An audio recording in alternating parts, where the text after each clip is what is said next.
नमस्कार मंडळी, स्वागत आहे आपल्या D9 ब्लॉगमध्ये. तर आज मी इंटरव्ह्यूसाठी निघालो होतो. तर आज उशीरच झालं होतं कारण सकाळपासून ट्रॅफिक लागली होती. त्यानंतर विमाननगरमध्ये उतरून सुदाम्याचे पोहे खाल्ले. एकच नंबर टेस्ट आहे इंदुरी पोहे. ते इंदुरी पोहे खाल्ल्याच्या नंतर मी निघालो सेरेबम आय टी पार्कला.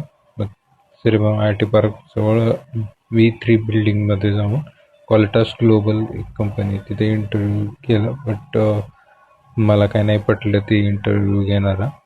मग तिथून आलो. मग आळंदीसाठी निघालो कारण पास काढला होता 70चा, मग वसूल करायचा होता. मग आळंदीला गेलो. आळंदीला जात असताना हे वेगवेगळे दुकानं लागले. आज निवांत होतं वातावरण आळंदीचं. मग नंतर रांगेमध्ये लागलो, पण रांग तेवढी पण नव्हती. मग हे बघा मंदिर आळंदीचं. मग थोडं मध्ये गेलो त्यांच्या मंडपात.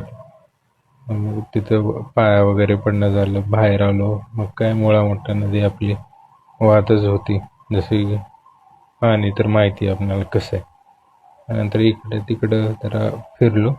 नंतर आपला परतीचा प्रवास आळंदी ते वाघोली सुरू झाला. ही बघा वाघोलीला जात असताना मास्टर कार्ड कंपनी. ब्लॉग कसा वाटला कमेंट करून सांगा.